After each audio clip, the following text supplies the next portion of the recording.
Bonjour les amis, j'espère que vous allez bien, que vous allez passer une belle semaine, une belle journée.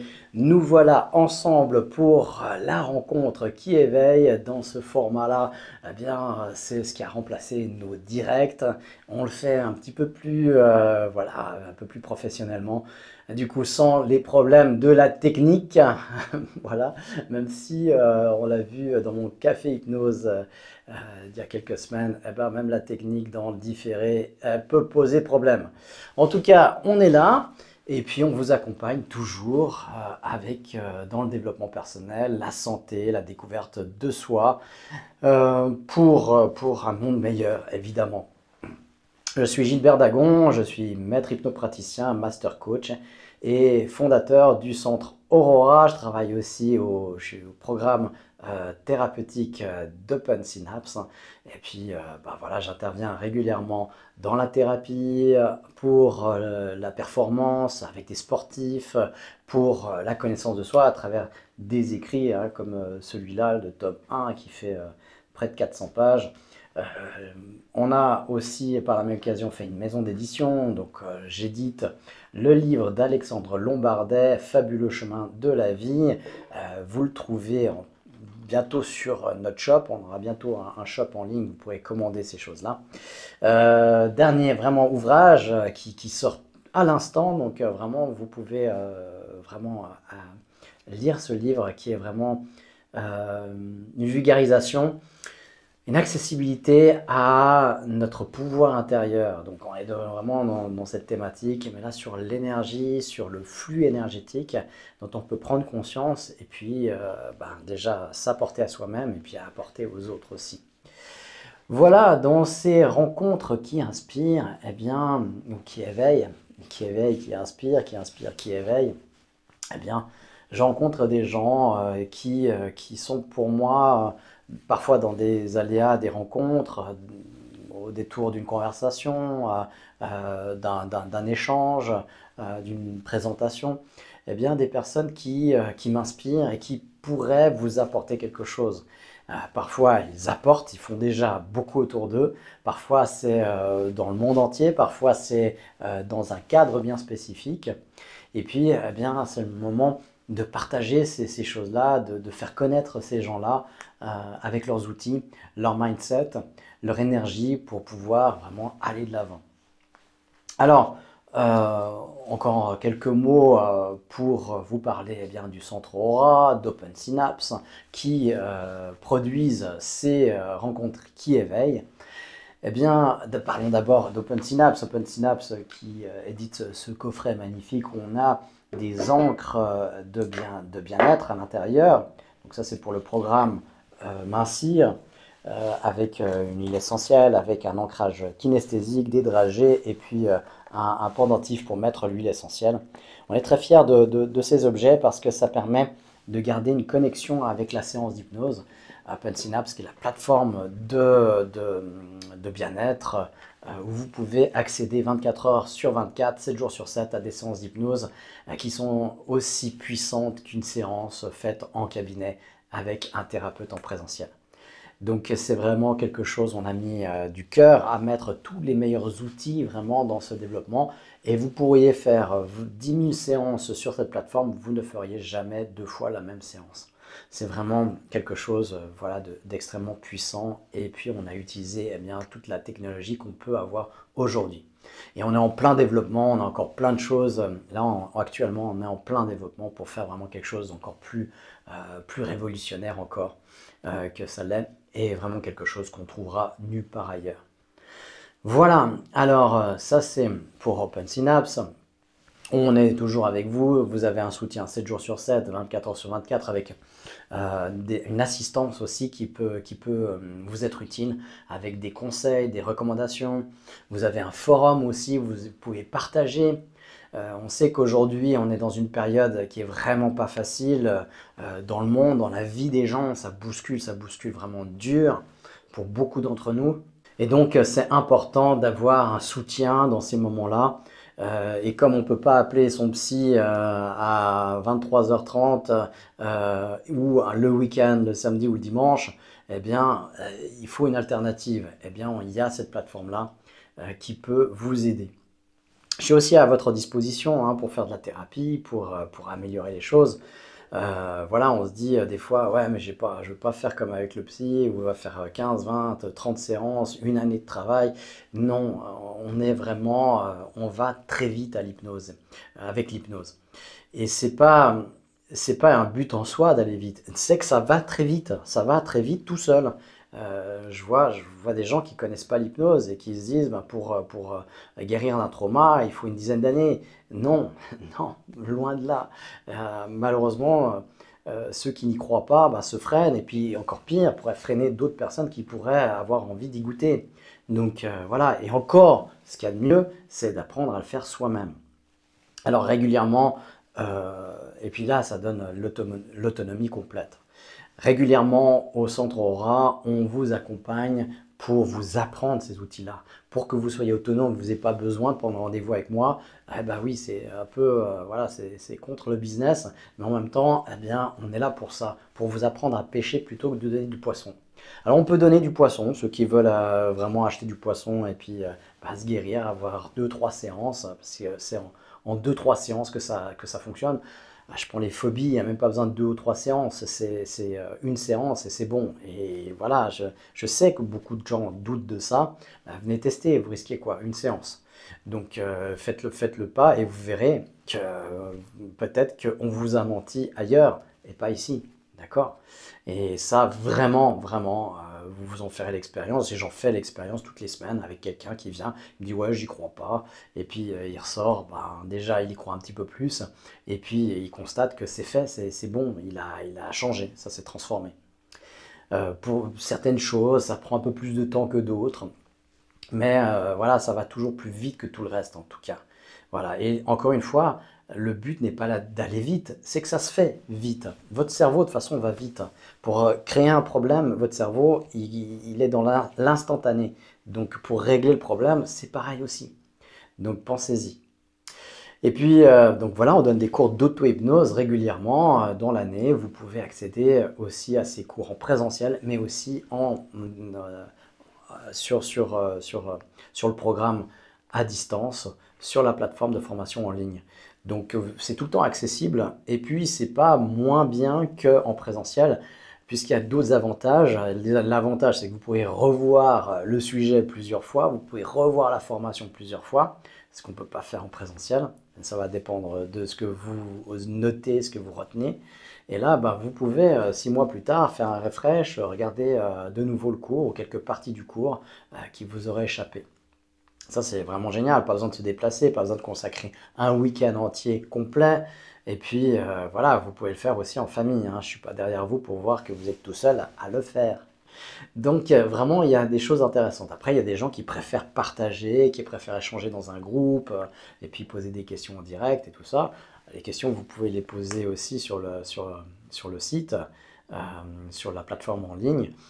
Maintenant, ça demandera un petit temps de latence pour avoir la réponse, effectivement. Mais bon, voilà. Donc voilà, ceux qui préfèrent en présentiel, il y a la possibilité de le faire en présentiel. Ceux qui peuvent et qui veulent le faire à distance, eh bien, peuvent le faire à distance aussi. Donc, il n'y a pas d'excuse. Et c'est assurément un week-end qui changera votre vie. C'est un cours qui change la vie de toutes les personnes qui le font. Ça, c'est le résultat unanime.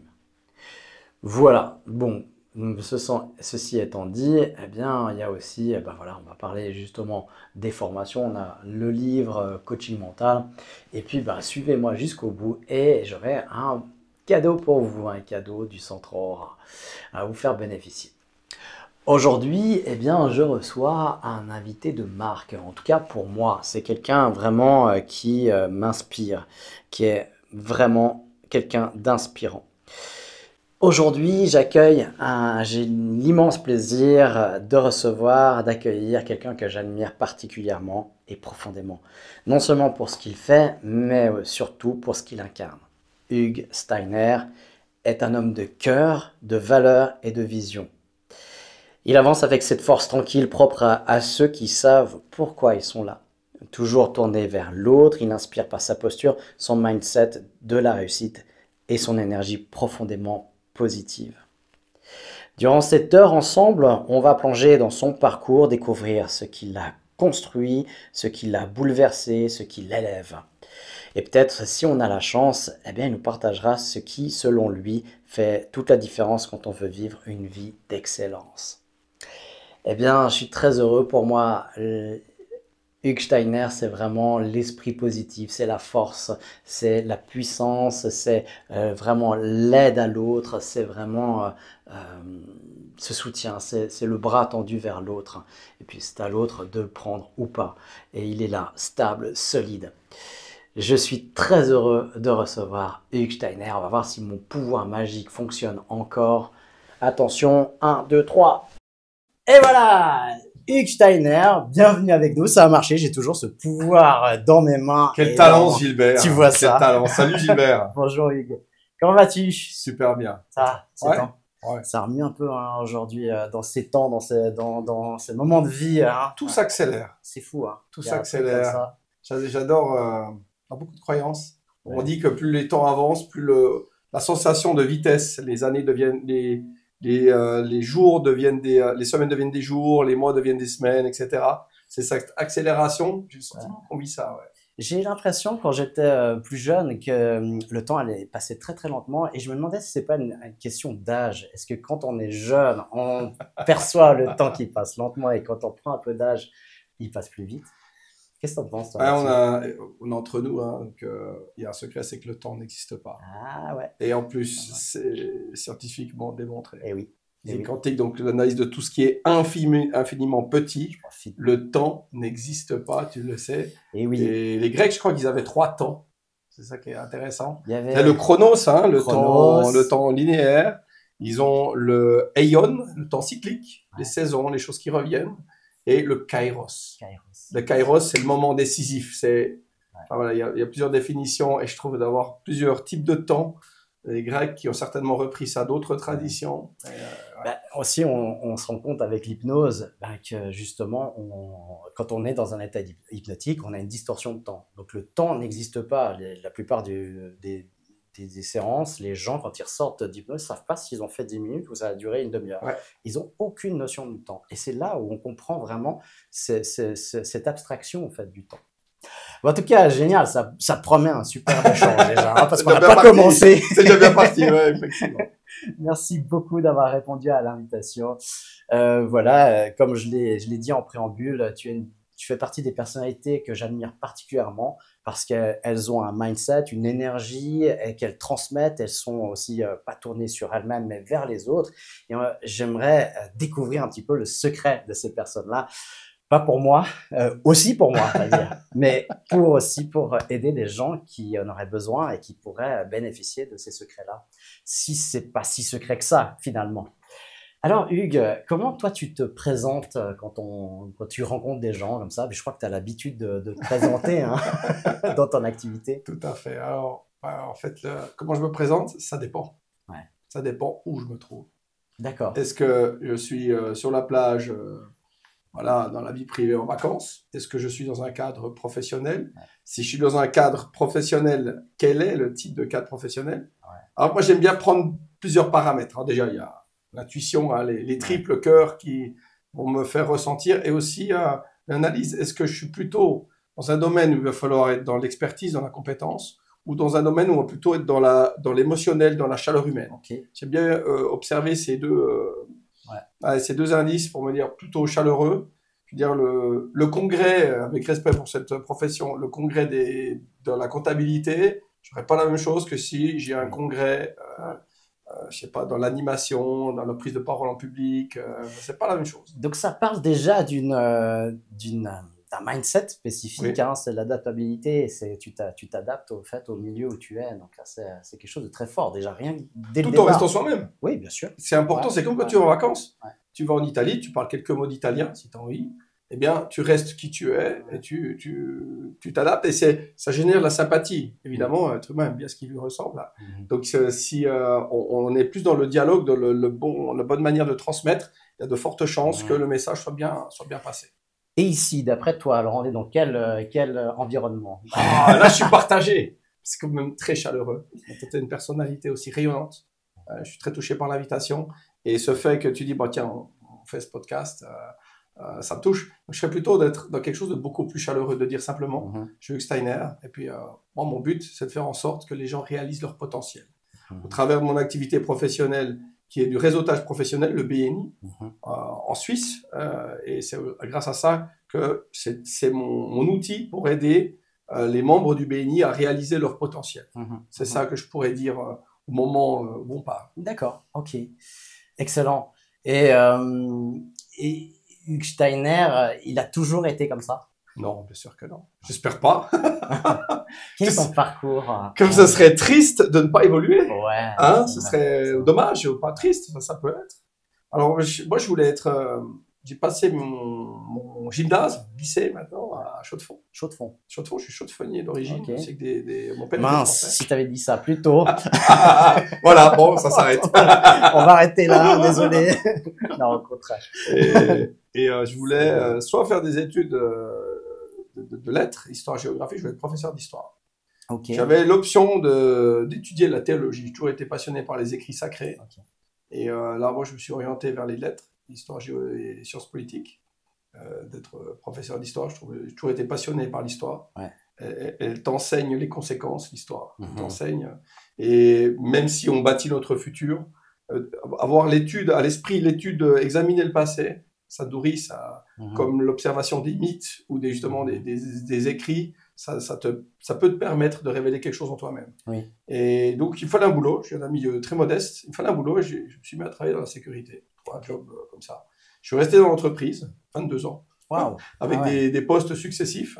Okay. Au travers de l'un de ces postes, j'avais un besoin d'acquisition de clientèle. Et je suis rentré à ce moment-là au BNI comme membre. J'étais le premier membre du groupe Littoral à Neuchâtel. Wow. Beaucoup de plaisir. Quelle rencontre en mai 2016 avec ma marraine dans le BNI, Laurence Dron.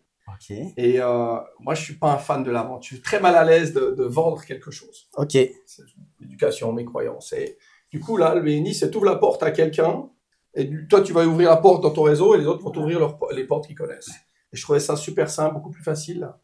Et voilà, et en 2018, j'ai vraiment été intégré professionnellement par le BNI, qui est du marketing relationnel, on va dire ça comme ça. Enfin, c'est bien plus que ça pour moi, afin de diriger la Suisse romande et le Tessin.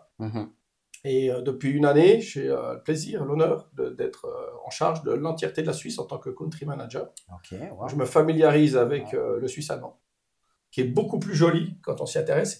C'est fou comme la vie est beaucoup plus belle quand on s'intéresse aux choses. Et les personnes fantastiques. Vraiment, tous mes préjugés de romans s'effondrent, se transforment. S'ils en ont. Certains se confirment des fois, c'est rigolo. Mais ils sont géniaux, nos amis suisses-allemands.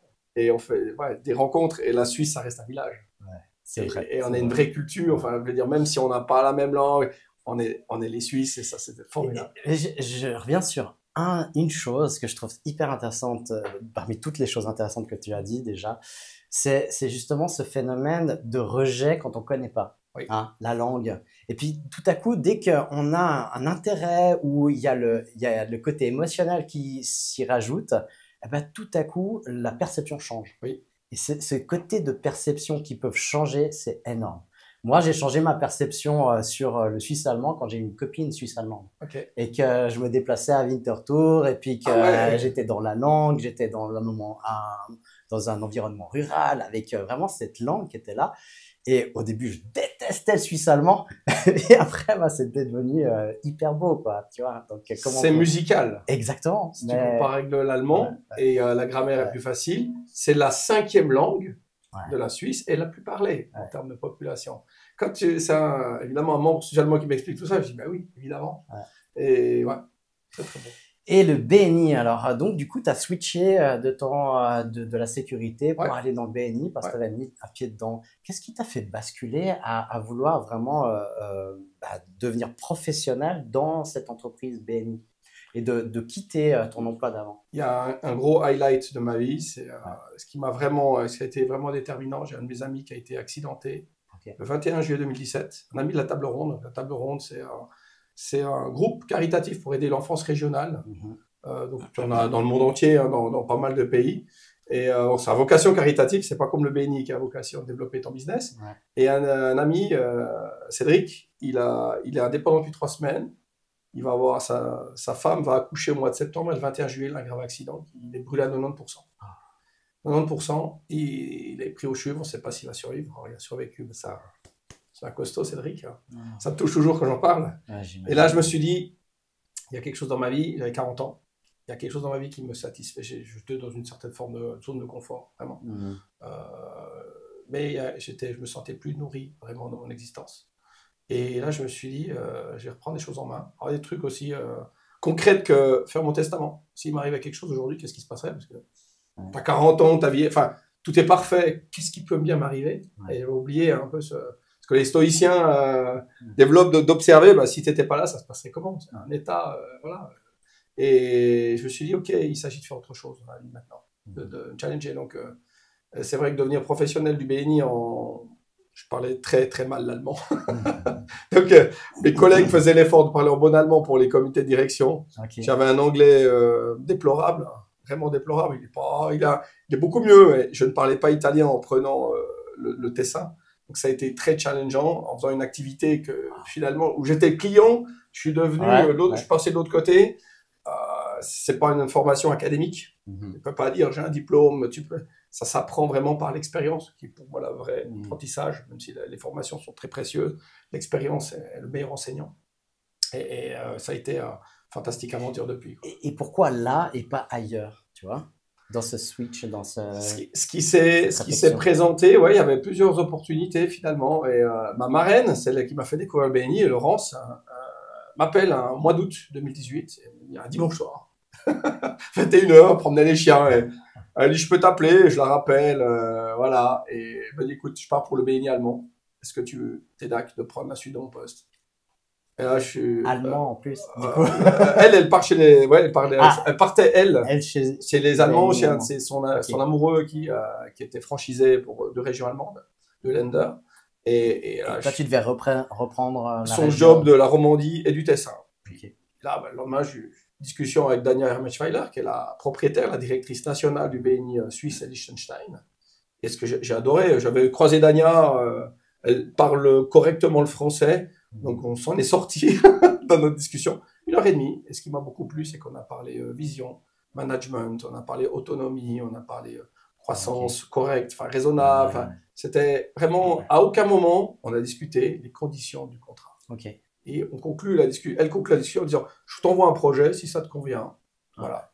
Je reçois le lendemain le projet par email. Je le signe dans la semaine, c'est réglé. J'annonce à mon ancien patron que je quitte la société et tout s'est réglé. Dans la vie, je crois que quand les choses sont bien alignées, c'est que c'est vraiment ça la bonne décision. Quand il y a beaucoup de résistance, parfois il y a des résistances parce qu'il y a quelque chose en toi qui retient. Mais quand c'est fluide comme ça, et donc ça s'est super bien passé. Ça n'a pas été confortable. J'imagine. Au bout de 3 minutes, les comités de direction, je ne comprenais rien à ce qu'ils racontaient.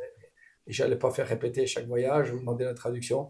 Donc je prenais le protocole, je le faisais traduire sur DeepL. Ah, mais c'est ça qu'il voulait dire. Tu comprends après coup, t'es inconfortable, mais c'était vraiment beaucoup d'enseignements. Est-ce que tu as parlé d'un événement déterminant dans ta vie? Est-ce que tu en as eu d'autres, des rencontres, des lectures qui vraiment, tu te dis, voilà, ça c'est quand on a un certain parcours, une certaine expérience dans la vie, on peut se dire, voilà, là, il y a eu un moment déterminant. Des fois, on ne le voit pas toujours sur le moment, mais c'est après, avec le recul, qu'on le voit. Est-ce que tu en as d'autres? J'invite tous ceux qui écoutent ce podcast, cette vidéo, à analyser les 10 grands événements, de chercher d'en avoir 10, si tu en as trop, si tu en as 7, les 10 grands événements de ta vie. C'est un super exercice à faire, je te remercie pour la question. Ce qui me vient, il y a un grand événement, c'est le 10 mai 2018. Donc, j'étais en route justement dans ma réflexion, mes changements. Je décide d'appliquer le Miracle Morning. C'est de me lever un peu plus tôt pour réaliser une série d'activités qui me font du bien. Donc, il y a un modèle. L'auteur, il conseille un modèle. Après, il y a... Rappelle-nous le nom de l'auteur. C'est Al Elrod.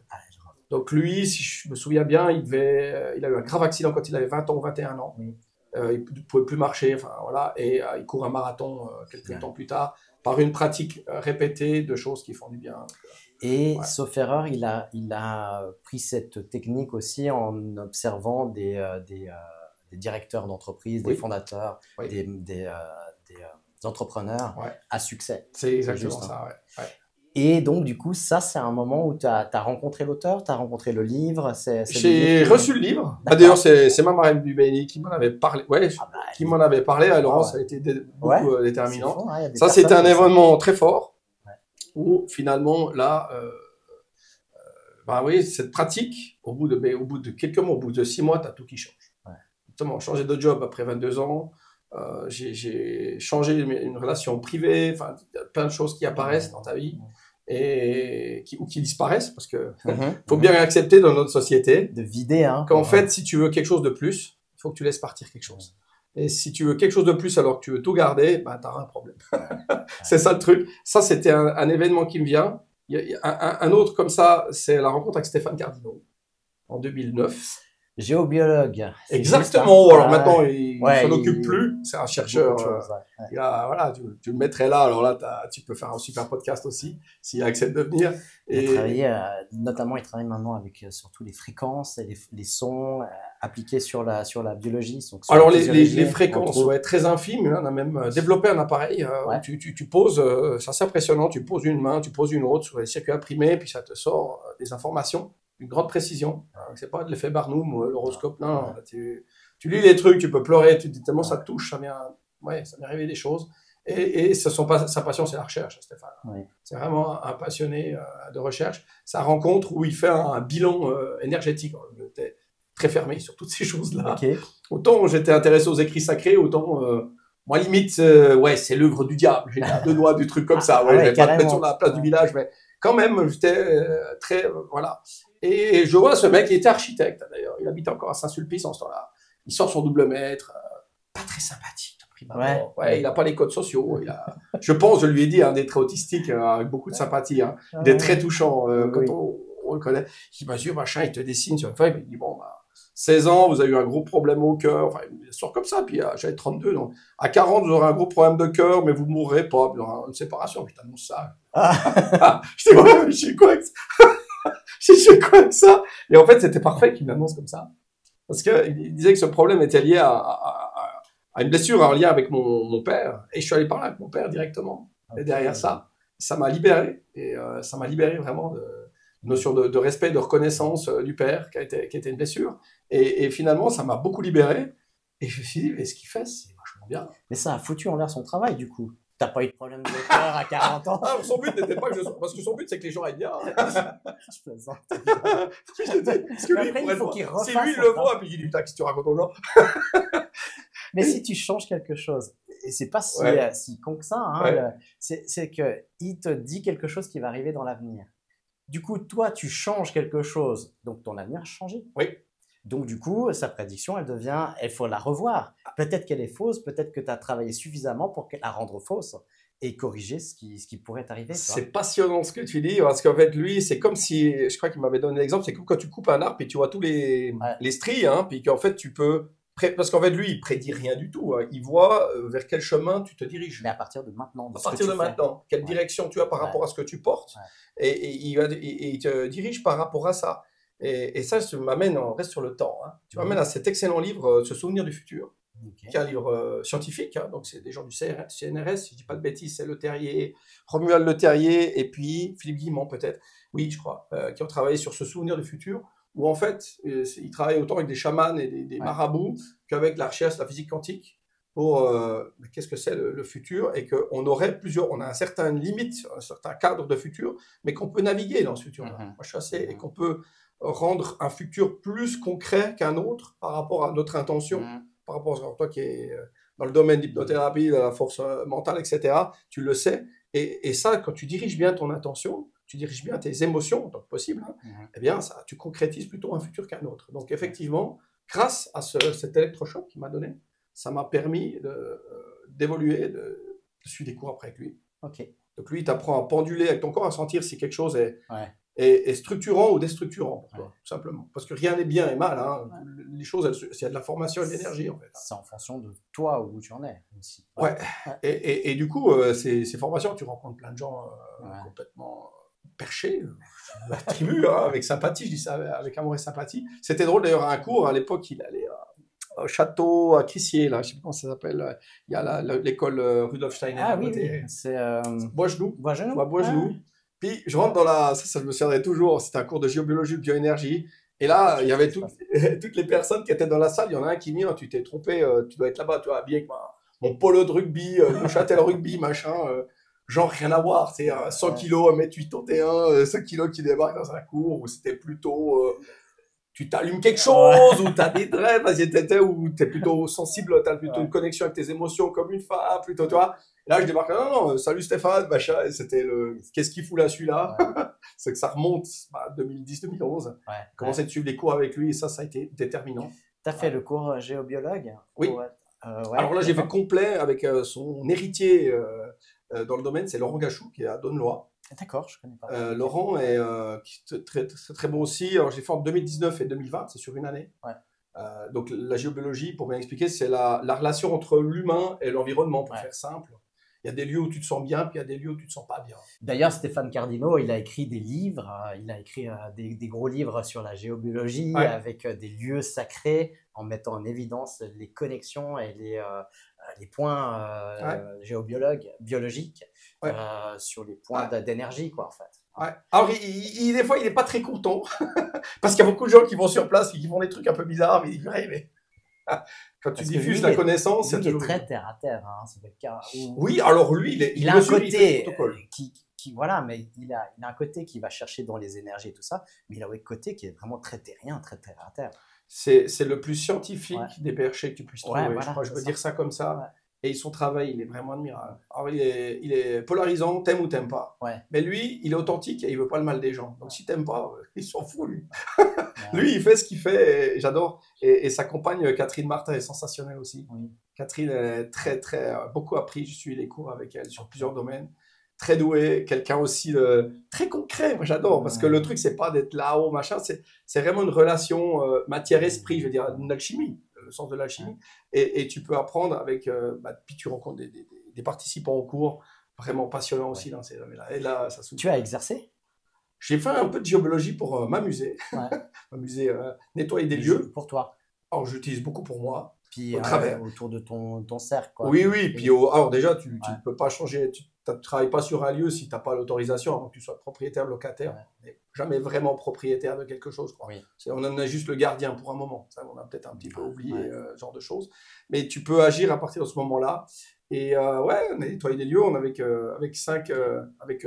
mon amoureuse et 4 autres grands amis. On était long pendant 2-3 ans. On a nettoyé des lieux comme ça sur demande de plusieurs personnes. C'était des super expériences parce que tu as des dynamiques. Tu as la partie, l'impact du sol. On va dire, si tu dors sous une faille ou un courant d'eau, c'est pas bon. Il n'y a pas besoin de. Voilà. Il y a aussi tout ce qui est pollution électrique et électromagnétique. Surtout dormir à côté d'une attelle branchée. Je veux dire, c'est comme les gens qui portent le Natel au bord du cœur. Pas besoin de t'expliquer. Alors là, tu as des appareils vraiment qui bipent, quoi. Il y a des normes, ça c'est très clair. Et le plus challengeant, c'est la mémoire des murs. C'est la mémoire des murs. Alors, chez certains anciens copains, anciens rugbymen, ils disent, ils ne croyaient pas. Tu vois. Je dis, est-ce que tu louerais une maison où il y a eu des meurtres répétés? Bah non, mais pourquoi? Tu t'en fiches. Et voilà, donc l'humain peut informer la matière. C'est d'ailleurs pour ça que beaucoup de cathédrales d'églises sont bâties là où il y avait déjà des lieux, déjà des anciens cultes.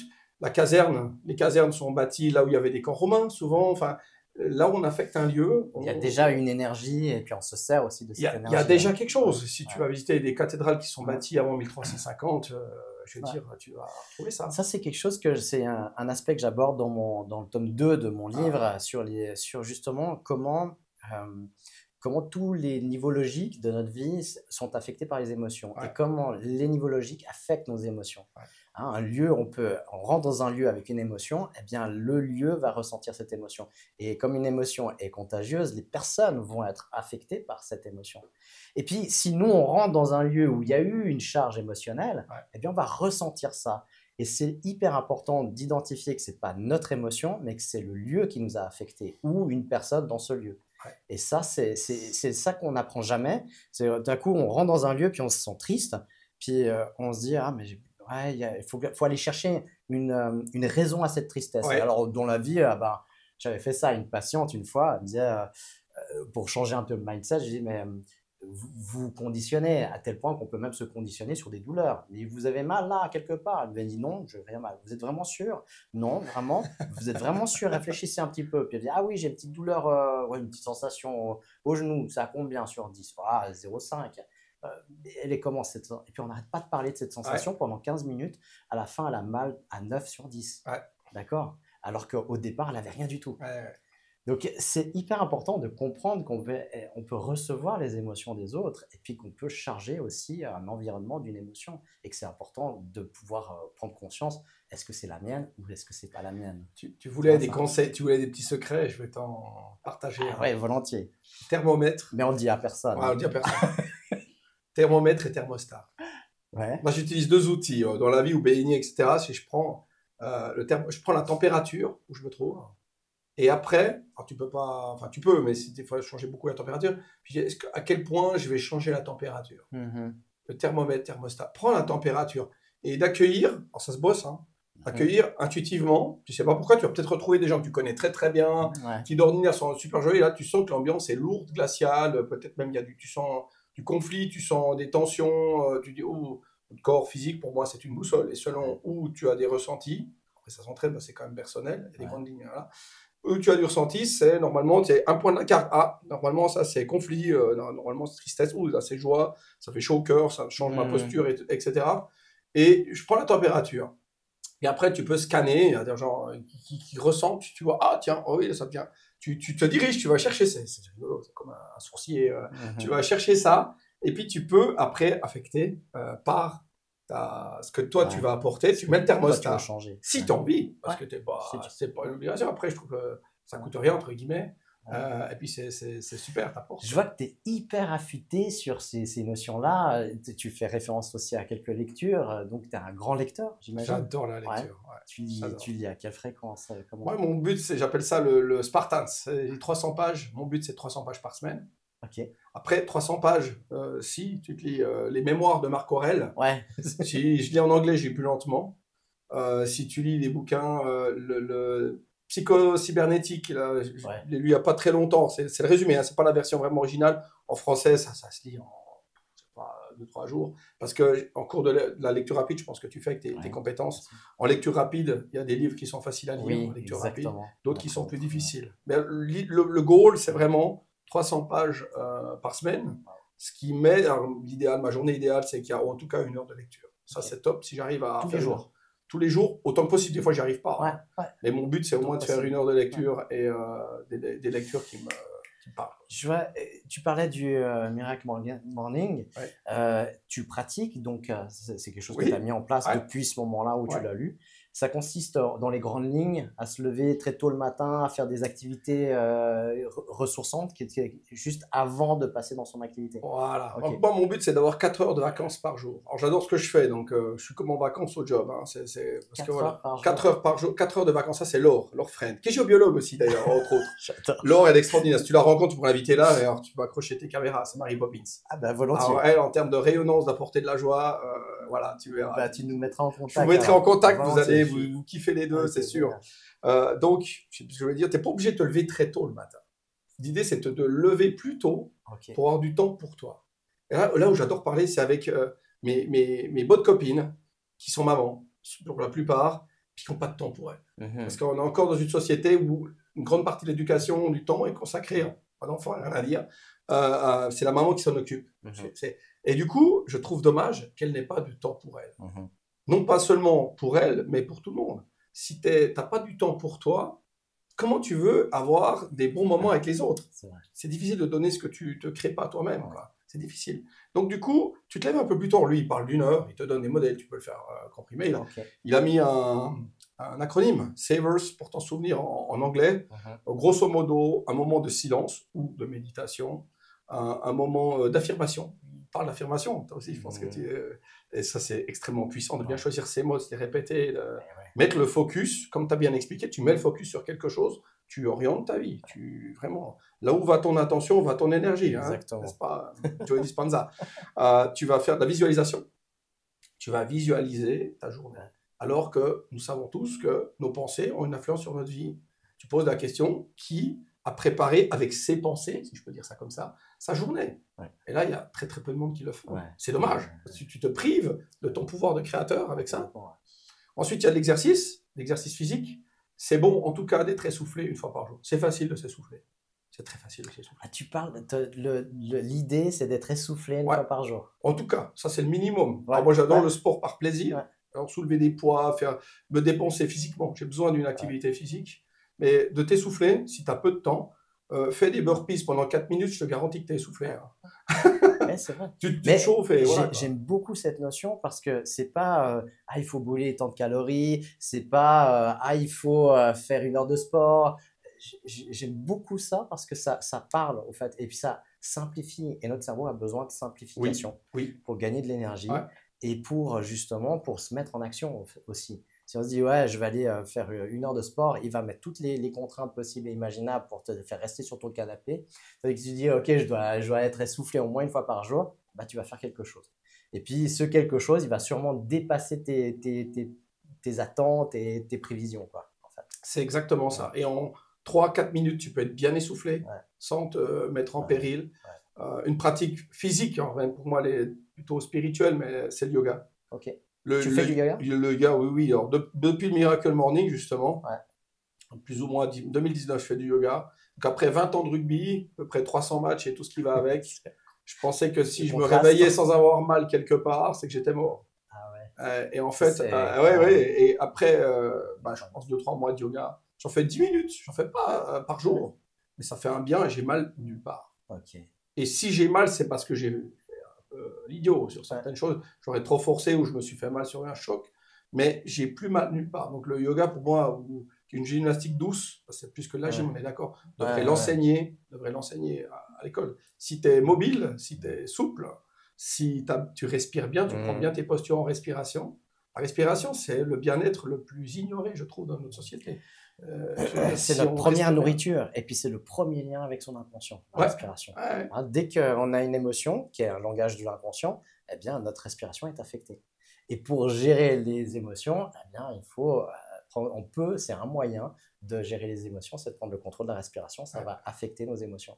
Donc, très juste, et c'est très négligé. On met ça, alors justement, dans le développement du coaching mental 2, ça te fera envie de lire le premier. Exactement. Je donne à peu près 15 exercices sur des respirations spécifiques pour gagner en énergie, pour se concentrer, pour dormir, pour se relaxer, pour évacuer une émotion négative. Plutôt désagréable parce qu'il n'y a pas d'émotion négative. Exact, très bien. Donc, voilà. Je me réjouis, donc tu mets le feu pour lire le tien. Il va gagner quelques places au classement, une 50aine en attente, et il va gagner quelques places au classement. Dis donc. Est-ce que tu as toujours eu cette énergie positive ou ça a été il y a eu un déclic, un moment, ces moments dont tu nous as parlé? Je te prends mon exemple. Moi, j'étais pas positif. J'étais maniaco-dépressif pendant des années quand j'étais dans le milieu de l'art en général. Et je m'étais pas trouvé. En fait, j'avais trouvé une voie, c'était une aspiration, mais je me reconnaissais pas dans cette voie-là parce que la promesse du métier n'est pas la réalité du métier. Et puis quand j'ai vraiment trouvé, je me suis réaligné avec mes valeurs, avec ce que j'avais envie de transmettre, eh bien, tout à coup, j'ai eu une autre énergie, quelque chose qui m'a libéré, comme si j'avais pu déployer mes ailes. Toi, tu avais des ailes qui se sont déployées tout de suite? Non, mais c'est une super question. Je vais creuser dans ma mémoire là. Ce qui me vient, c'est vraiment mon cercle familial proche, donc mes parents et mon frère. Mon frère, c'est comme mon meilleur ami. Et j'ai vraiment la mémoire que tu fais avec ta question, ça fait résonance. J'ai toujours vu mes parents, quelles que soient les épreuves, garder le moral. Mon père a une grande force physique et une grande force de caractère.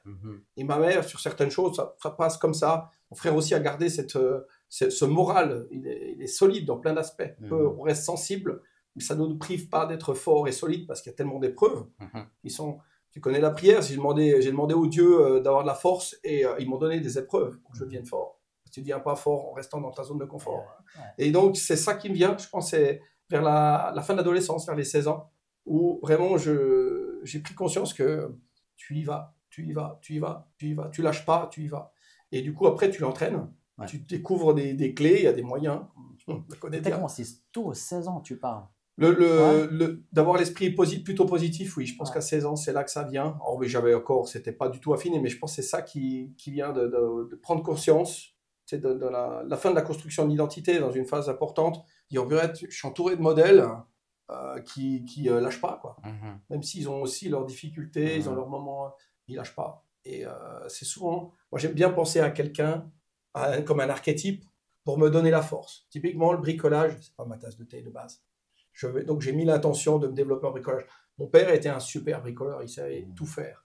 Et du coup, quand je dois fixer un miroir ou je dois mettre une lampe, qui me demande une certaine énergie, je pense à lui, c'est comme si juste me représente, qui m'inspire, et je le fais. Et quand je joue au rugby, je pense à un joueur de rugby que j'aimais bien, je pense à Peter de Villiers, ça remonte à quelques années, je pensais à lui qui était très très solide en mêlée fermée, ça m'aide à me prendre une posture. Tu vois.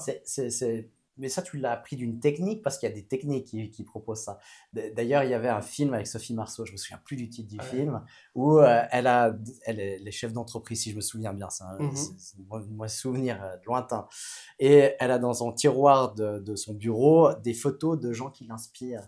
Puis au moment où elle doit répondre à quelqu'un, je sais pas si tu avais vu ce film, elle sort le tiroir, puis elle regarde quelle personne elle va capter l'énergie pour pouvoir répondre mieux et être alignée avec elle-même. Et puis elle prend une personne, puis après elle répond de cette manière-là. C'est génial. C'est juste génial, ça. C'est de la modélisation, en fait. C'est ça. Et on modélise, une fois qu'on a pris l'habitude de modéliser, on peut absorber, mais en une fraction de seconde. Et c'est ce que tu faisais, ou tu racontes ce que tu fais. Alors, je crois le déclencheur, ça c'était dans un coaching, mais il y a longtemps, c'est d'imaginer quel serait ton père spirituel que tu choisirais à plusieurs moments de ta vie. Puis je m'étais fait un tableau, j'ai toujours, de personnes. Alors j'ai pris plusieurs personnes, j'ai développé le truc, prendre plusieurs personnes et dans quelle énergie tu te mets, pourquoi. Et ça, c'est super. Moi, ça m'a beaucoup aidé dans la vie, ça m'aide toujours. Tu te branches. Si tu vas être orateur, si tu vas être plutôt dans la peau de quelqu'un où tu as besoin d'apporter de l'aide, tu te branches à, entre guillemets, l'énergie de cette personne et tu la ressens. Et du coup, c'est super. Là, j'ai ça aussi. Je me fais même des fois des réunions avec des gens inspirants, dont Napoleon Hill. Oui, et il est à la table et j'expose un problème et tout ça en transe hypnotique. Et j'ai des réponses que je ne connais pas, en fait. J'ai des réponses que je ne connais pas. Je ne sais pas d'où ça sort. Alors, on n'est pas dans le truc, si on reste très terre à terre, c'est une partie de mon cerveau qui connaît l'information, mais mon conscient, lui, il n'a pas l'information, et c'est mon inconscient qui lui donne. Après, on pourrait se dire aussi, dans la métaphysique et tout ça, que on est en contact avec l'esprit, ou je sais pas, et le champ. Ou le champ, exactement. Et en même temps, peu importe la réalité qu'il y a derrière, l'important, c'est la réponse qu'on reçoit. Exactement. Donc, pourquoi l'expliquer, tu conduis tous les jours, tu tournes la clé, est-ce que tu sais comment ça fonctionne le moteur? On s'en fout, quoi. L'important, c'est que ton véhicule t'emmène de A à B, quoi. Exactement. Mais le conseil des sages, d'ailleurs, c'est dans Réfléchissez à devenir riche, livre incontournable de Napoleon Hill. Moi qui conduis beaucoup, en me déplaçant en Suisse pour le BNI, je fais du dialogue intérieur. Et j'aime beaucoup les travaux de Carl Gustav Jung. Pour moi, c'est un Léonard de Vinci de l'humanité, Carl Gustav Jung. Et les parts de moi, que je me pose des questions, je suis sur un sujet, je me dis déjà, mais qu'est-ce qui fait que je suis sur ce sujet? Et qui parle en moi? Qui parle en moi? Et après, tu observes que tu as plutôt des archétypes qui t'habitent. On est une multitude. Je ne sais plus qui c'est qui utilise ce modèle. C'est comme le bus scolaire. Il y a plusieurs enfants dans le bus scolaire. Et puis, tu es tous ces enfants réunis. Et si tu as des parts de toi que tu n'aimes pas, tu te fais la méditation et tu vas t'asseoir à côté de quelqu'un, qui est le paria ou la paria du bus. Puis tu observes, et c'est une part de toi, en fait, et plus tu te mets en paix avec cette part de toi, puis tu l'accueilles, mieux ça se passe. Mais en fait, tu fais de l'auto-hypnose. Je pense que j'en fais, mais je ne connais pas l'auto-hypnose. Tu connais pas? Je prenne des cours, mon cher Gilbert. Ah oui, je connais quelqu'un, c'est impeccable. Ah ben viens, on en donne un ce week-end. Bien. Est-ce qu'il y a quelque chose que tu aimerais que les gens comprennent de ton chemin ce serait quoi sur ton parcours de vie, ta vie? Je ne sais pas quoi dire. Ce que j'aimerais vraiment partager maintenant, dans le moment où on parle, c'est que les gens prennent soin d'eux-mêmes, de se mettre assez en énergie avec eux-mêmes. Parce que comment tu veux aider, comment tu veux réaliser ton potentiel si toi-même tu n'es pas en énergie. Donc il y a des piliers de vie, Manger correctement, mais ce qu'il faut, enfin, ou pas trop, en l'occurrence, bien dormir, avoir une qualité relationnelle, faire des choses qui me ressourcent, saines pour moi. Tu peux fumer une clope, ça peut te ressourcer. Je suis pas fumeur, mais je peux comprendre. Mais à la longue, c'est pas ça qui va être positif. Que si tu dis, bah moi, ce qui me ressource, c'est d'aller courir 20 minutes. Enfin, je sais pas, tu vois, avoir des choses qui te ressourcent. Mais ça, j'aimerais passer, c'est vraiment de bien se ressourcer, de consacrer du temps quotidien pour se ressourcer. Ouais, génial. Ah ouais, ça c'est vraiment... Ouais. Et tu l'as super bien expliqué avec cette heure de plus que tu te lèves une heure plus tôt pour toi, pour prendre soin de toi avec différentes choses, hein, avec la respiration, avec s'essouffler une fois par jour. Je retiens ça, c'est vraiment magnifique. Qu'est-ce que c'est que tu as parlé de plein potentiel et des fois, aujourd'hui, c'est un petit peu le terme galvaudé, un peu comme coaching, comme hypnose, et plein potentiel. Qu'est-ce que ça veut dire? Et puis, qu'est-ce que la réussite pour toi, justement? Puisqu'on parle de plein potentiel, c'est pour aller à la réussite. Qu'est-ce que c'est la réussite pour toi? Alors, pour moi, c'est d'accomplir ce pourquoi on est venu. Attention, réaliser un peu sa mission de vie, si on veut dire. Mais mission de vie, son dharma, son ikigai. L'ikigai, voilà. Ouais, son ikigai. C'est presque plus le dharma. Et l'image, j'aime beaucoup les films épiques. T'as compris. Je vais rester sur les Spartiates, sur le film 300. Ouais. Alors, c'est brutal, hein. Tu enlèves la surface brutale. Et il y a un moment du film où je crois que c'est le premier jour de la bataille avec les Perses. Et il dit, nous faisons exactement ce pourquoi nous sommes nés et nous sommes toujours entraînés. Les Spartiates, ils se sont entraînés à se battre. C'est leur truc. Pour eux, le kiff, c'est comme les Vikings, c'est mourir au combat. C'est leur kiff. C'est pas le mien. Hein. C'est mourir au combat et ils font exactement ce pourquoi ils sont nés. Et donc, ils accomplissent leur potentiel. Pour moi, si c'est ça ton potentiel, j'invite pas les gens à se tuer, hein, tu me comprends. Hein. Mais je suis venu pour ça. Et donc, c'est ça le but. Comment tu fais? C'est que tu as besoin de t'éclairer. Et donc, pour moi, la conscience, c'est comme une enveloppe. Je ne connaîtrais pas le contenu. Et chaque fois que tu l'éclaires, tu dis « Ah, il y a ça dans mon inconscient. Il y a cette carte-là. Ah, il y a cette carte. Et il y a cette carte. » Et donc, pour éclairer ton inconscient, il y a des gens comme toi. Typiquement, toi, tu es parfait pour aider les personnes à s'éclairer. Mais il y a tous les trucs qui peuvent t'aimes jardiner, puis tu vas jardiner, tu vas prendre un cours, ou tu vas apprendre par l'observation de la nature. Leonardo da Vinci, il avait beaucoup appris à ce qu'on sait par l'observation de la nature. Finalement, trouve ton truc, ce qui te plaît, avec ton cœur, tes tripes, et puis tu vas certainement te rapprocher, mettre une intention hein, quand même, de te rapprocher de ton potentiel, de te connaître, accepter que tu changes, accepter que ce que tu aimes aujourd'hui, c'est peut-être pas ce que tu as aimé demain, peut-être que ce que tu aimais il y a 10 ans, tu n'aimeras peut-être pas aujourd'hui. Hein, des fois, c'est de brûler ce que tu as aimé et d'aimer ce que tu as brûlé, ça fait partie de la vie, d'accueillir, et puis de faire circuler comme ça. Quoi. Ouais, ça c'est... Des fois, on met dans la réussite là où tu es naturellement doué et où tu as du plaisir. Là, toi, tu nous parles que de plaisir. Hein. Pour toi, c'est intéressant ton analyse. Je sais pas si... Enfin, c'est comme... En fait, pour moi, c'est un plaisir d'exercer son devoir. Je sais pas comment t'expliquer. Ouais. C'est dur à expliquer. Ouais, alors, où je suis confronté souvent avec des gens là-dessus, c'est la personne... Les gens à l'extérieur, y compris moi, on voit très bien où devrait aller la personne parce qu'elle est naturellement douée, parce qu'elle a des résultats, parce que tu sens qu'elle a du plaisir, mais elle n'y va pas parce que c'est trop simple, parce que c'est trop évident. Oui, c'est vrai, c'est juste, c'est juste. Et c'est fou parce que tu sens que c'est son appel de l'âme, tu sens que c'est ça, et puis elle va là, elle va là, elle va là, puis à chaque fois la vie lui donne un petit coup pour dire non, c'est là, un petit coup, puis toujours plus intense. T'as déjà remarqué ça? Oui, tout plein. Aussi valable pour moi, juste d'accueillir. Des fois, ça blesse ton ego, tu étais sûr que c'était pas pour toi, et en fait, c'est bien pour toi, personne. Il y a la zone de génie aussi, d'observer sa zone de génie. Oui, c'est ça. Et ça, tu questionnes beaucoup de gens qui t'entourent, enfin 20 à 50 personnes qui t'entourent. J'ai fait ça avec André de La Fontaine, il fait très très bien ça. Et du coup, tu reçois un feedback et en fait, ah oui, c'est ça. Ah oui, c'est ça. Il faut encore l'accepter. Il y a tellement de gens qui ne sont pas prêts à l'accepter, hein, le regard de l'autre. Quand il est négatif, il l'accepte. Et quand il est positif, il ne l'accepte pas. Il y a les deux. Il y a des gens qui veulent que juste entendre ce qui va bien. C'est très intéressant, les profils. Il y a des profils comme ça, ils aiment bien... Tu as parlé des routines, on va dire, physiques. Est-ce que tu as des routines mentales qui te permettent de garder cet esprit positif, cette énergie? Alors, il y a sur mon téléphone, typiquement, j'ai une phrase. Alors, je l'ai prise à Anthony Robbins. C'est « Qu'est-ce qu'il y a de formidable ?» what's great in this situation, dans ce moment, quand il y a un moment qui ne va pas, où c'est désagréable, bien, je me dis, mais qu'est-ce qui est formidable dans cette situation? Et je fais exactement ce que tu as expliqué, c'est qu'au lieu de regarder où j'ai mal, je regarde où ça me fait du bien. Ouais. Je dis, ah, purée, c'est le Bronx, c'est catastrophique, mais qu'est-ce qu'il y a de formidable? Ah, c'est génial, j'ai appris ça. Et puis là, ça m'a fait rencontrer cette personne. Et du coup, ça me réoriente, je ne sais pas si c'est ça que tu comme question. Ouais. Et puis, de prendre un moment de silence, de dialogue interne. Après, tu peux faire plusieurs types de méditation. J'ai expliqué à ma mère, qui a 81 ans, j'ai dit, mais quand tu jardines, quand tu es tout calme, c'est une forme de méditation. En fait, il ne faut pas faire la méditation. Ça peut être galvaudé, le truc, ouais, mais si tu es en tailleur sur ton machin, avec ton petit... ton bougie. Ouais, puis ta tenue qui va avec... Non, si tu as un truc qui te fait du bien. Et puis après, tu as des critères. Tu sais que le bonheur...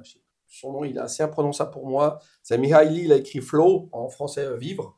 Il a établi 8 critères sur le bonheur, sur le flow. Flow. Et du coup, un des critères, c'est que le temps passe très très vite. Enfin, tu n'as pas vu, on reparle du temps, tu as un focus qui est clair, tu es dans un truc qui n'est ni trop difficile, ni trop facile, tu es dans quelque chose où tu te sens bien et tu te sens à la fois faire partie de tout. Il y a cette sensation... d'être de tout, puis en même temps, ton identité est renforcée quand t'en sors. Ouais. Et tous ces facteurs, si tu les cultives au travers de ce qu'on va appeler génériquement la méditation, ça me fait beaucoup, beaucoup de bien en termes de pratique, si tu parles de pratique, si c'est bien ça pour toi, de pratique mentale. Bien sûr, ouais. Ok. Tu penses que tout le monde peut accéder à cet esprit de flow, cette réussite Nous sommes nés avec. Nous choisissons de nous en servir ou pas. Et après, je sais que des gens traversent des choses extrêmement difficiles, mais pour moi, on est essentiellement responsable de ce que nous sommes et de ce que nous faisons. Et tu as des doutes des fois où tu sais, où tu remets en question, parce que des fois, il y a des moments dans la vie où c'est difficile. Tu te dis, mais putain, mais pourquoi ça arrive encore? Et puis, tu as envie d'envoyer tout chier, tu sais, tous ces trucs de développement personnel. Bien sûr. Ouais. Bon, il y a beaucoup d'aubes, il faut quand même dire les choses. Non, mais attends, aujourd'hui, tu vas sur les réseaux sociaux et puis tu te dis, oh purée. En fait, on est surinformé aujourd'hui. Et aujourd'hui, je ne sais pas comment les ados ils s'en sortent d'ailleurs. Comment tu arrives à avoir cultivé un esprit critique pour savoir t'orienter. Et c'est pour ça que tu dois t'éclairer plus vite. Et je trouve les jeunes générations sont beaucoup plus connectés au vrai sens du terme que juste sur leur téléphone et leur iPad en tout cas moi je pouvais l'être. Et donc c'est un bon point. Toi, t'es une caractéristique que j'observe, et puis tu as dédié ta vie depuis que tu passes au BNI, que tu es passé même. Mais peut-être c'était déjà, et certainement c'était déjà le cas avant, tu es vraiment tourné vers l'autre, à aider l'autre, à soutenir l'autre. Qu'est-ce que ça t'apporte, toi je vais te repartager un secret, vu qu'on est juste en train de... J'aime beaucoup la philosophie des Hawaïens. Les Hawaïens, voilà, cet archipel en Polynésie, c'est polynésien, américain, et voilà. Eux, ils sont connus par le Ho'oponopono, qui est très très fort. Oui. 4 piliers vraiment incroyables, utilisés en géobiologie aussi. Et leur grosse philosophie, c'est le Huna. Et dans leur croyance, ils estiment que tous les gens que tu rencontres dans ta vie, c'est des acteurs que toi, tu as engagés parce que tu es le producteur du film de ta vie. Comme toi-même, toi qui viens du monde, de ce monde-là, toi-même, tu es engagé par les autres. Donc en fait, le méchant dans ta vie, tu l'as engagé. Donc s'il y a une personne qui te fait selon toi des vacheries, c'est dire, attends, tu lui as filé le rôle, tu lui as donné le script, alors tu lui feras ça, puis machin, ce qui te permettra de prendre une posture. Ça ne veut pas dire qu'il faut se laisser faire, c'est-à-dire juste, ça me permet d'observer. Donc je me dis que toutes les personnes que je rencontre, je les ai mis dans le script. Donc je ne peux pas les détester vraiment fondamentalement. Il y aura des moments, oui, bien sûr. Comment je peux détester des gens que j'ai engagés? C'est moi qui ai choisi. Donc soit je me renie moi-même dans mes choix, je suis quand même de l'ego, je suis quand même fier, donc non, pas sur ce coup-là, voilà. Et je me dis, plus les gens que je rencontre, si je peux les aider, je peux faire quelque chose, il y a quelque chose qui me... c'est ça, quelque chose qui me nourrit au travers de ça. Et c'est ça, c'est ma plus grande satisfaction. Je suis très content que les membres fassent des centaines de millions de chiffres d'affaires entre eux, générés au travers d'eux, je veux dire. Et ce qui me satisfait le plus, c'est quand quelqu'un dit « Ah, j'ai décidé d'ouvrir telle branche de ma société, j'ai décidé dans ma vie de faire un grand changement positif pour moi. » Ça, c'est mes plus grandes satisfactions. Ça, vraiment. Ça, quand je vois les gens, justement, qui réalisent leur potentiel au BNI, au travers du BNI ou grâce au BNI, ou parce qu'ils ont rencontré quelqu'un au BNI, génial. Hein. Je veux dire, ça, c'est ça ma plus grande satisfaction. Et c'est une force vraiment du BNI, c'est de créer des contacts entre les gens, des synergies. Et ça, à mon sens, c'est ce qu'il y a de plus beau dans la vie, parce que c'est des rencontres, c'est comme une rencontre amoureuse, en fait. Bien sûr. C'est par l'autre qu'on existe et c'est par l'autre qu'on devient plus grand, plus vaste, qu'on arrive à se perfectionner, y compris dans la douleur des fois. Hein.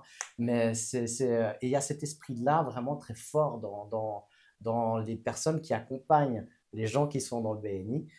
C'est ce que je vois en tout cas dans le soutien des personnes comme Arnaud Cachin, Stéphane Mélan.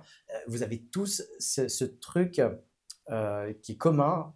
Il y a peut-être un truc commun, et il y en a certainement d'autres, mais qui est vraiment au-dessus de tous les autres, c'est cette envie d'aider les autres, en fait, d'aider les membres du BNI et de les aider à se réaliser, à faire par des connexions, par de l'aide directe, par différents moyens. Je trouve ça hyper remarquable, parce que vous êtes vraiment animé par une flamme. C'est hyper nécessaire, et j'ai beaucoup de chance de l'équipe que nous sommes. Et tu as raison. Moi, j'aime bien l'esprit qu'on est une équipe, on n'a pas les mêmes qualités pour justement être performant. Pour être complémentaire. Voilà. Ça, et du coup, chaque personne, chaque voix, chaque énergie apporte au groupe sa dynamique. Et aussi, quelque chose qui est cher à Xavier Rioux, qui est membre à Chaux de Fonds, c'est que dans le lien entre un humain, deux humains ou d'autres, il y a une émergence. Des fois, ça n'a rien à voir avec ce que nous échangeons, comme PA. Et il y a une idée qui me vient. Ça m'est arrivé à notre première rencontre. Il y a des idées qui me sont apparues, dit ah oui, ça n'avait rien à voir avec nos discussions. Mais si je n'avais pas eu l'interaction avec toi, ça ne serait certainement pas apparu. Donc cette notion de faire émerger au travers du lien humain des choses créatives, résoudre des problèmes, de nouvelles idées, etc., ça je trouve fantastique. Et qu'est-ce que tu aimerais qu'on retienne de toi dans 10-20 ans? C'est une super question. Alors, je visualise comme un bon stoïcien, je ne suis pas un stoïcien vraiment, mais c'est-à-dire, tu es à ton enterrement, il se passe quoi, ou qu'est-ce qu'on notera sur ta pierre tombale? Si tu veux une pierre tombale, je crois plutôt l'incinération, je crois. Qu'est-ce qu'on va noter, qu'est-ce qu'on va retenir? Ce que j'aimerais, c'est qu'on retienne le souvenir que la vie est peut-être plus belle quand on va chercher à se réaliser et aider l'autre. Comment je peux servir en ayant cherché qui je suis, parce que juste aller à l'extérieur sans avoir travaillé sur soi, c'est très dangereux. Ça peut être même s'apparenter à une fuite. Hein. Exactement. Puis tu te sens mieux. En vrai, tu as le triangle sauveur, machin. Enfin, donc, ça va sortir de ça. J'ai bien travaillé sur moi. Et en fait, je crois que c'est de la tradition hindouiste. C'est comment puis-je servir? Qui suis-je? Qu'est-ce que je veux faire? Ou quelle est mon intention? Et comment puis-je servir? Et en fait, tu t'aperçois que quand tu sers, quand tu aides le collectif, il y a quelque chose en soi qui se passe. Ça se vit, c'est difficile à décrire pour moi.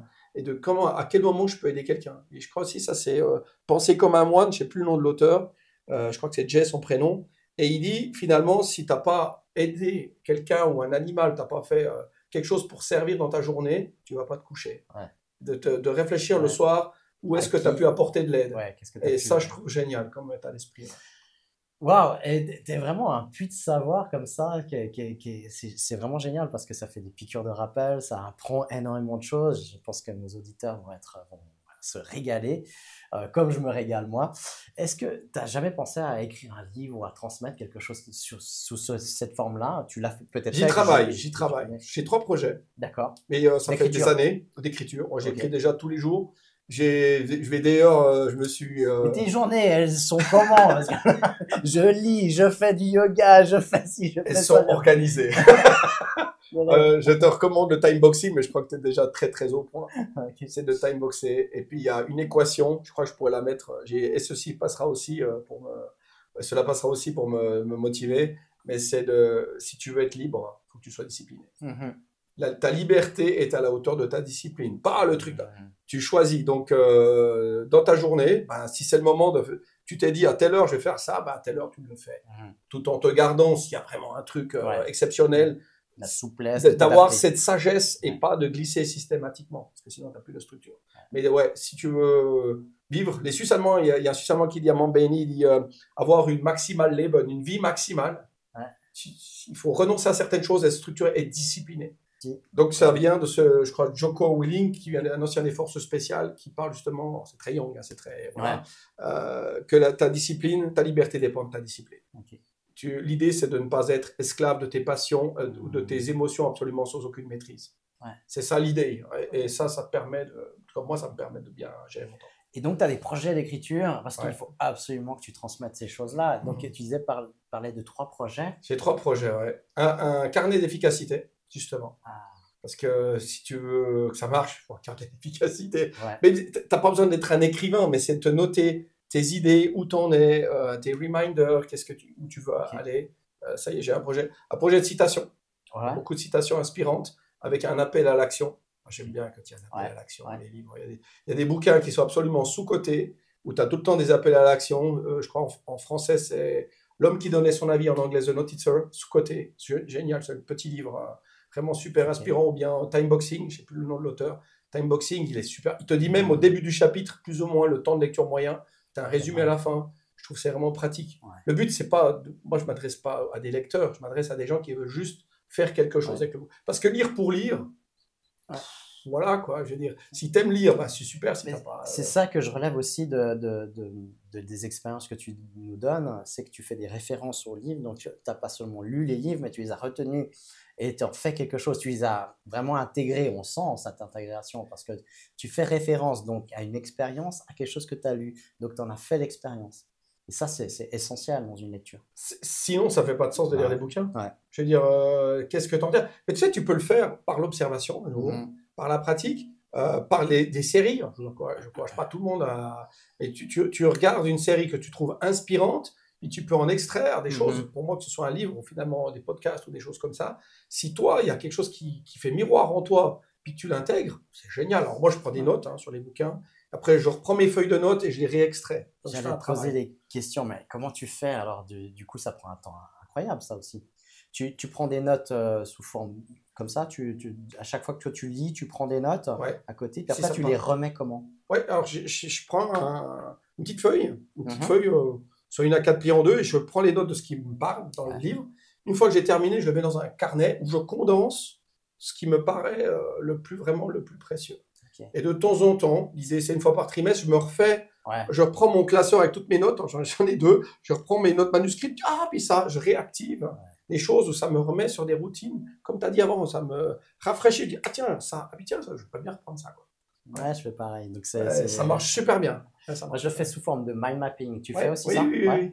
Okay. Ça, j'ai une copine de yoga du froid, Christelle, avec son amoureux, là, qui m'ont montré, Renaud, ils m'ont montré comment ils faisaient, avec en plus, quand tu le fais joli, ton mind mapping, c'est un autre nom que le mind mapping, tu mets un peu de la couleur, et là, tu retiens beaucoup plus les infos. Bah oui, complètement. Toi, tu le sais. Parce que par le symbole, on a tout de suite tout un pan d'explications qu'on aurait de la peine à tout écrire. Exactement. En mettant des symboles, ça va aller beaucoup plus loin et beaucoup plus vite. Exactement. Yes. Et on va parler un petit peu dans l'actualité, sans parler de l'actualité ni politique ou tout ça, mais dans le monde où on vit aujourd'hui, comment toi tu te sens et puis comment tu trouves ta place, qu'est-ce que tu aimerais transmettre? Dans le monde aujourd'hui, en 2025, avril 2025, comment c'est pour toi? Alors, ce que j'invite tout le monde à faire, je ne sais pas si c'est ça, c'est d'être antifragile. Ça, c'est du Nassim Taleb. Antifragile, c'est du stoïcisme moderne. De devenir antifragile, parce que pour moi, ça ne va pas se simplifier. Ça va être simple, mais ça ne va pas être plus facile.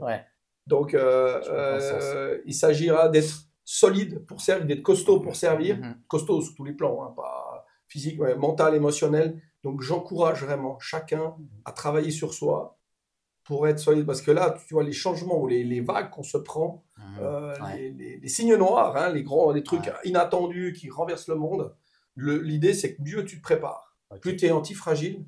Donc, antifragile, c'est que tu trouves un état encore plus fort qu'avant. Ce qui est fragile, prends le verre, je le casse, il est fragile. Si j'ai une bouteille en pète que je plie, je souffle dedans, elle est résiliente, elle retrouve son état initial, plus ou moins. Et si, par contre, je me casse un os, la nature va faire qu'il sera plus solide que jamais là où il s'est cassé. Si tu souffles sur une bougie, elle s'éteint, elle est fragile. Si tu souffles sur un feu de camp, il baisse et il augmente. Il est antifragile. C'est un peu l'image dans les travaux d'Hercule de l'hydre de l'herbe. Tu coupes une tête, il y en a 2 qui repoussent. Tu brûles le phénix, il y a un phénix plus puissant qui ressort. C'est de cultiver cette antifragilité. Et ça, pour moi, c'est un travail au quotidien. Donc ça présuppose aussi que tu apprennes des expériences Oui. et puis que tu en fasses une force. Oui. Donc ouais, c'est ça. Il faut s'examiner en fait. Ouais. C'est très inconfortable. Ouais. Parce qu'on fait beaucoup. Moi, je fais beaucoup de conneries quand même. C'est vrai? Bien sûr, bien sûr. Mais tout plein. Et qui n'en fait pas d'ailleurs. Mais c'est comme de ça qu'on dire. apprend, hein. Ah, mais. Ouais, mais je voulais pas faire ça. Mais c'est Ouais. drôle parce qu'il y a une voix qui dit ouais, qui se trouve des excuses. C'est rigolo. Ouais, mais c'est pas si grave. Ok, c'est pas. J'ai bien pas mal. Ça fait ça, ça produit ça. Et une prochaine, je ferai différemment quand même. Et quel message tu aurais à transmettre à quelqu'un qui se sent perdu ou bloqué aujourd'hui? Ce serait quoi? Quel message tu pourrais leur transmettre? Ouais, moi j'inviterais la personne à prendre un moment avec elle-même. Je sais pas si c'est parce que quand tu es perdu bloqué, tu peux avoir besoin d'aide. Et en fait, moi j'ai trouvé les plus grandes informations plutôt dans les moments où j'étais en intériorité, donc la nature. Te mettre devant la télé, Nichterfult, vraiment, c'est la nature, te reconnecter. Peut-être les animaux. Je trouve que les animaux, les végétaux sont beaucoup plus inspirants que les humains, bien d'égards. Et d'aller te reconnecter à la terre, entre guillemets, mais pas dans un truc, tu n'as pas besoin de faire câlin à un arbre. Hein, je veux dire. C'est juste de te balader dans la nature et d'y passer un moment. Ouais. Est-ce que ça te remet pas dans... En même temps que tu parles, tu vois, ça me fait réfléchir aussi. Et ces connexions aux animaux, à la nature, est-ce que c'est pas justement quelque chose qui te connecte directement au moment présent? Ouais, c'est bien possible. Parce qu'eux, ils y sont. Parce qu'ils y vivent. Bah, dès que tu as un animal puis qui vient et puis qui prend contact avec toi, un chien, un chat, n'importe quoi, un écureuil, que je veux dire, tu vois l'écureuil qui passe, tu fais ah, un écureuil, t'es pas en train de penser à hier ou à exactement. Ah, c'est une super. Ouais, je t'en remercie. Ouais. Absolument. Puis la nature aussi, quand tu es vraiment attentif à la nature, parce que tu peux te promener dans la forêt et puis rassasier tes problèmes, tu vas rentrer plus fatigué que tu étais sorti. Oui, c'est vrai. Mais tu peux aussi te ressourcer en observant la nature et là, ça te reconnecte au moment présent en fait, finalement. Parce que là, maintenant, ça va. Ouais. Mais si tu repenses au futur ou au passé douloureux, bah, là, ça va pas. Mais c'est toujours là, maintenant, où ça va. Ouais, c'est juste un moment où tu vis. Après, tu peux avoir tes ressources, c'est d'étudier ce qui te fait du bien. Et de reproduire ce qui te fait du bien, d'en avoir une quantité suffisante pour avoir assez d'énergie.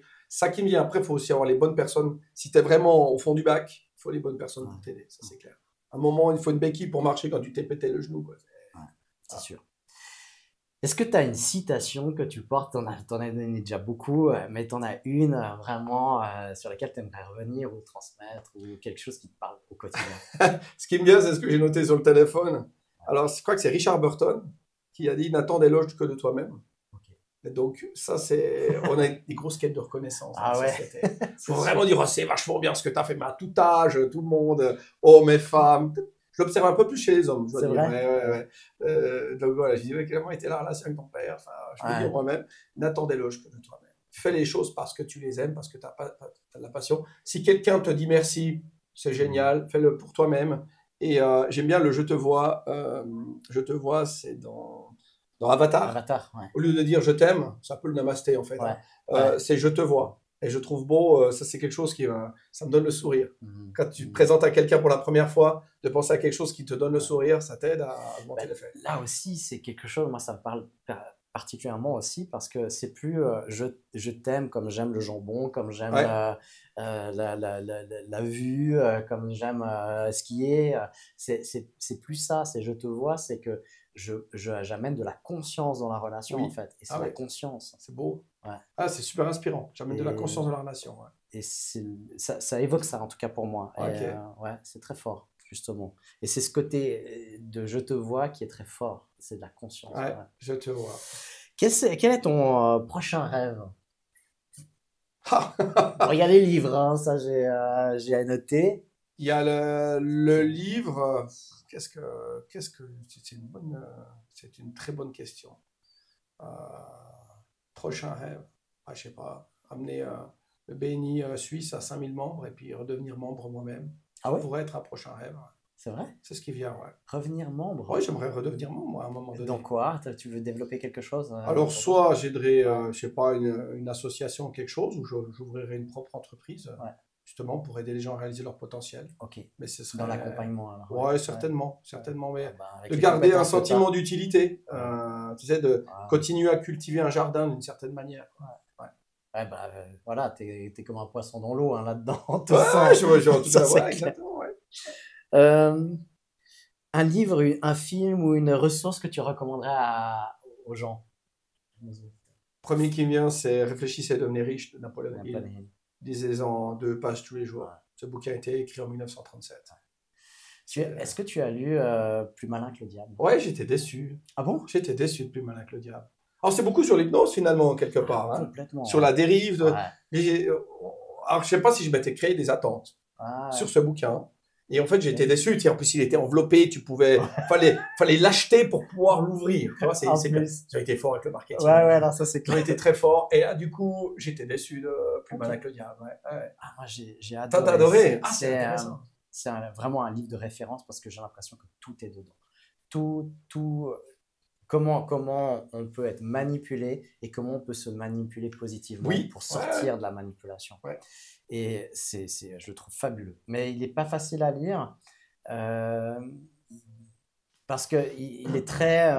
il y a plein de connotations de l'époque. Oui, bien sûr. On sent le poids de l'âge de ce bouquin, oui, mais en même temps, il est aussi tellement actuel quand on peut remettre ça, quand on parle des enseignants, de la religion. Oui.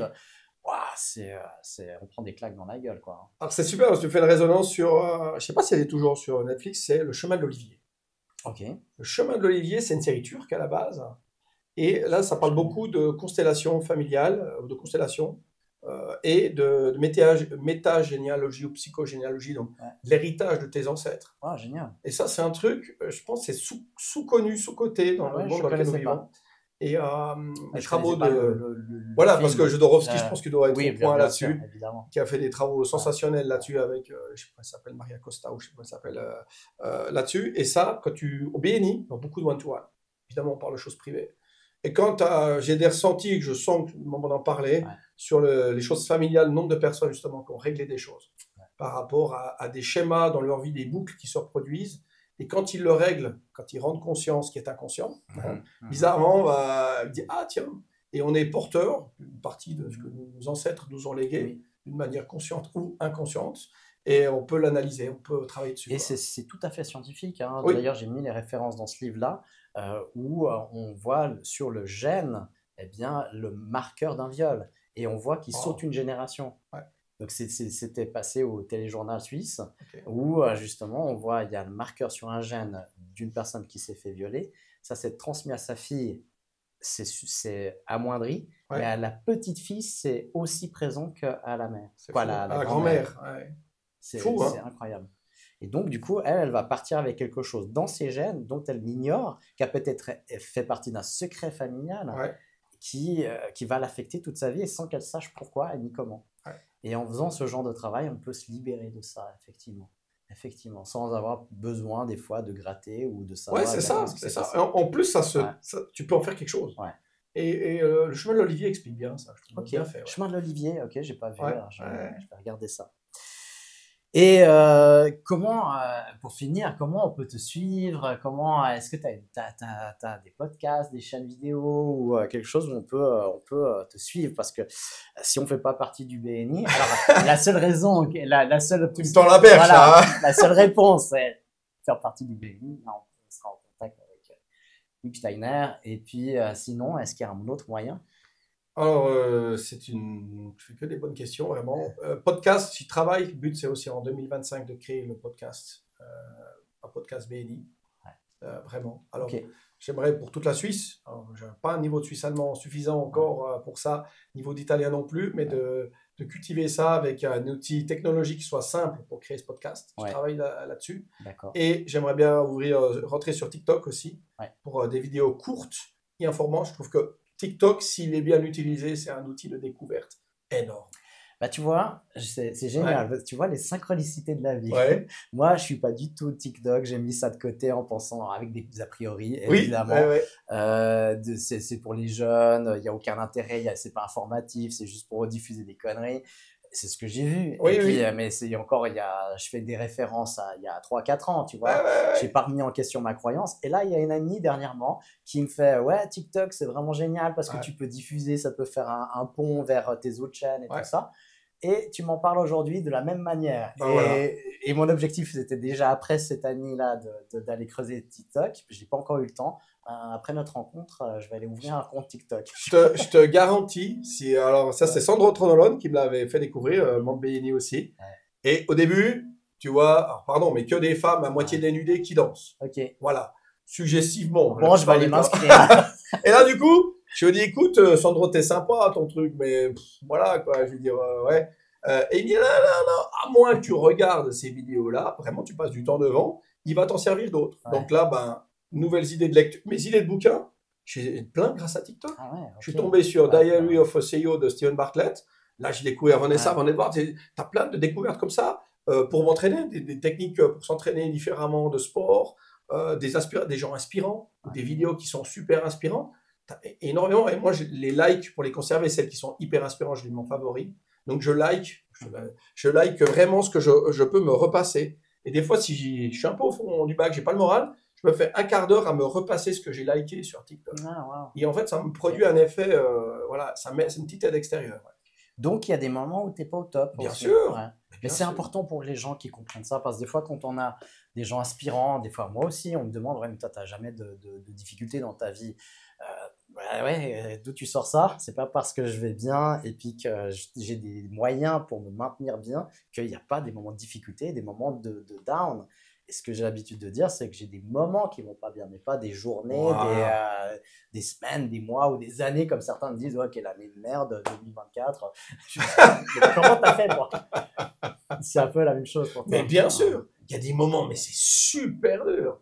Je sais pas, quand je suis super fatigué, je me dis, j'ai encore 1 heure de route où j'en ai ras-le-bol. Je me dis des fois où je dis, mais qu'est-ce que je vais faire? Ou quand la situation, la journée se passe pas comme prévu. Tu sais, t'as l'impression que t'es en train de gravir l'Himalaya puis qu'il y a un mec qui va te remettre 50 kilos sur les épaules. Mais tu dis, ok, on y va.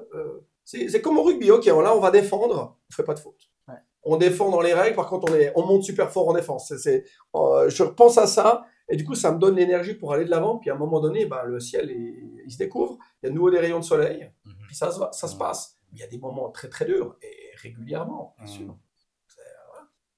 En tout cas, merci beaucoup, Hugues, d'avoir partagé tous ces secrets, tes propres secrets, ton mindset, ton énergie avec nous et toutes tes connaissances. On se réjouit, en tout cas personnellement aussi, je me réjouis vraiment de découvrir des écrits, de ta transmission. C'était vraiment un bonheur, comme à chaque fois, de te rencontrer. Est-ce que tu as encore quelque chose, un message à transmettre? Je te donne le mot de la fin. Alors, moi j'ai quelque chose, Gilbert. C'est que si vous ne connaissez pas Gilbert, prenez un moment pour vous intéresser à ce qu'il fait. Gilbert, c'est un peu Maître Yoda si vous aimez la guerre des étoiles. Il a beaucoup plus de force qu'il ne peut en dégager au premier abord. Et ça, c'est un grand talent, je trouve, que tu as, d'avoir cette posture, cette humilité, tout en ayant une grande force derrière. Donc j'invite vraiment les personnes qui ne te connaîtraient pas bien à prendre un moment avec toi, parce que t'es hyper inspirant. Je peux dire tout ce que tu dis. Je me dis, bah, miroir, ouh, Gilbert. Et donc, c'est ça que j'aimerais laisser comme dernier message. Bah, merci beaucoup. Merci, Hugues. Et à bientôt. À bientôt. Voilà, maintenant que je me retrouve tout seul, eh bien, j'étais vraiment très heureux de partager ce moment avec vous, de cette personnalité très, très emblématique et très inspirante, Hugues Steiner. Merci beaucoup, Hugues, pour ta générosité, ta clarté, ton énergie et ce que tu nous as partagé aujourd'hui. C'est plus qu'un parcours, c'est une invitation à croire en soi, à choisir la conscience plutôt que l'agitation, à cultiver ce mindset d'excellence au quotidien par des outils que tu as partagés aujourd'hui, pas pour impressionner, mais pour rayonner. Je suis convaincu que celles et ceux qui t'écouteront repartiront avec des clés précieuses, des déclics et peut-être même un peu plus de foi en leur propre chemin. Et j'espère que ce sera le cas pour vous. Encore merci Hugues pour ce beau moment de partage et d'échange. Pour ma part, eh bien, je vous souhaite vraiment tout le meilleur aussi pour que vraiment vous puissiez trouver toute votre sérénité, tout votre plein pouvoir intérieur. On est là avec vous dans ces échanges, dans ces moments inspirants. On est là aussi en dehors. Rappelez-vous aussi que je suis à votre disposition, que je diffuse aussi sur la chaîne YouTube Café Hypnose qui se retrouve les mardis à 11h11, les jeudis pour faire l'expérience hypnotique du Café Hypnose du mardi à 20h20 le jeudi. Et puis voilà, chaque semaine, vous pouvez avoir un soutien et vous avez une expérience hypnotique qui peut vous aider. Elles ne sont pas supprimées, ces vidéos, vous pouvez toujours les retrouver après et puis travailler avec un des outils que je propose à ce moment-là, eh bien, sur la thématique que vous avez besoin en fonction de ce qui se passe dans votre vie et de vos besoins. Voilà, alors j'avais promis un cadeau, eh bien c'est l'heure du cadeau, oui. Eh bien, je vous offre le cours de coaching mental sur la plateforme de formation en ligne à 50% pour les prochaines 24 heures. 50% pour un cours qui est déjà presque donné. C'est vraiment voilà, tout ce qu'il y a comme matière dedans. D'ailleurs, ça me permet de dire que le cours en présentiel, eh bien, il fait 14-15 heures, hein, le temps qu'on a à disposition sur un week-end. Et puis, par contre, en ligne, eh bien, il fait 24 heures. Et ceci sans les exercices pratiques que vous avez à faire. La même chose en dehors des vidéos. Donc, vous voyez que vous gagnez au bas mot 25, 26, 26 heures en tout cas de quoi. Vous avez 26 heures de cours au lieu de 14. Donc, vous en gagnez à peu près 12. Donc, c'est vraiment énorme. Énorme la plus-value aussi qu'on peut mettre dans ces formations en ligne. Donc, voilà. Pendant 24 heures à partir de maintenant, eh bien, possibilité d'avoir le cours coaching mental à 50% sur la plateforme de formation en ligne, centre-aurora.ch. Vous me contactez à info@centre-aurora.ch, centre-aurora.ch, comme ça s'affiche sur votre écran maintenant. Et puis voilà, je serai très heureux de vous faire bénéficier de ces ressources incommensurables. Et ça, c'est aussi un livre, une formation qui changera à coup sûr votre vie dans votre relation à vous-même, dans la connaissance à vous-même et dans la relation et la communication aux autres. Voilà, sur ce, on se quitte. Eh bien, je vous souhaite tout le meilleur encore une fois et soyez actifs, créatifs et autonomes pour vivre libre dans la vie que vous avez choisie.